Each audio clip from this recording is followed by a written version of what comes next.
run, morgen, ja, uitstekend hè. Ja, kun je het doen? Geen enkel probleem. Ja, een hele fijne trainer om te zien. Hoe die werkt met de jongens, hoe die omgaat met het publiek.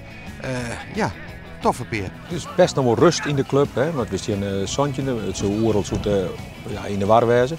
Dat idee heb ik helemaal niet, dat merk ik net aan de supporters. En aan de spelersgroepen helemaal niet. Natuurlijk vind ik het vervelend bij we zien en dat just ik in wedstrijd dat er een bepaalde druk op leidt.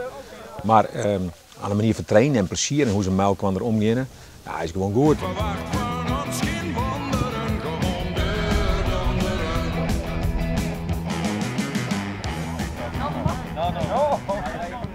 Ik kan als trainer heel veel vertellen op een bord. En op het bord is zijn afstand altijd heel klein, hè, dus dan klopt het allemaal. Maar op een gegeven moment moet het op het veld vertaald worden en dat moeten ze herkennen. Dus eigenlijk is het ondersteunen van Henk en daarnaast het, ja, op tactisch vlak het gehele plaatje. Het gaat om kwaliteit en Sander brengt kwaliteit.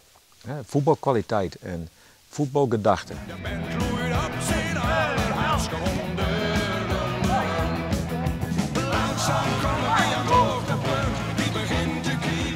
Dat is de wedstrijd tegen Cambuur van de door. Een 3 punter tegen het geel-blauw. Dat zou een mooi kantelpunt wezen kunnen.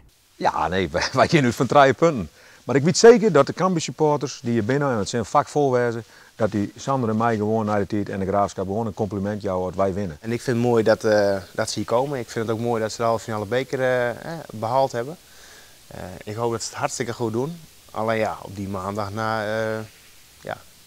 gun ik ze op dat moment niet zoveel. Maar dat is ook logisch, omdat wij zijn nu hier aan het werk en wij willen een wedstrijd winnen.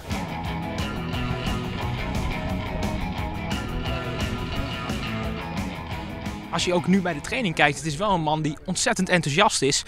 En op die manier de Graafschap eigenlijk weer aan het voetballen moet krijgen. Dus ja, die enthousiasme, dat past denk ik ook wel bij de Graafschap. Het zijn het moeilijke tijden om supporter te zijn van de Graafschap? Qua resultaten wel, maar je bent supporter en je blijft supporter. En het is de mooiste club die er is. Dran is hier dus vol erop klappen. Dat is ook wat Henk de Jong graag wil. En vanuit Friesland natuurlijk heeft meegekregen. Dus ik denk dat dat een goede combinatie kan zijn. Ja, dus dat moet hij eigenlijk nog even leren, Dran. Ja, Dran, dat is het hier. Dus ik ben benieuwd. Als je die al uitlijn wat Dran budget? Ja, dat wist ik binnen, dat wist ik binnen daar, want ik zei gas geven. Ja, dat is dan een beetje Fries Leeuwarden voor mij.